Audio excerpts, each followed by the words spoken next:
বাড়ির সামনে মেলা বসেছে, তো মেয়েটা বলছিল মেলায় যাবে। আর ওর ফুফাতো বোনকে ভিডিওতে দেখলে ওর খালি মেলায় যেতে ইচ্ছে করে, বলে মা ঘোড়ায় উঠবো, হাতি উঠবো। তো এই তো মেয়েকে নিয়ে আসলাম আজকে হাতি ঘোড়ায় ঘোরাতে।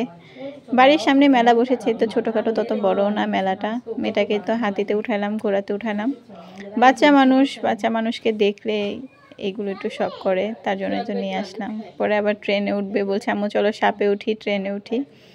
পরে তো সাপ ট্রেন এটাকেও বলছে ওর ভাষায়। পরে এটা তো একটু ঘুরাইলাম, এটা তো উঠলো। এই তো ছোটোখাটো মেলা, এলাকার মধ্যে যে মেলা বসে সেগুলো।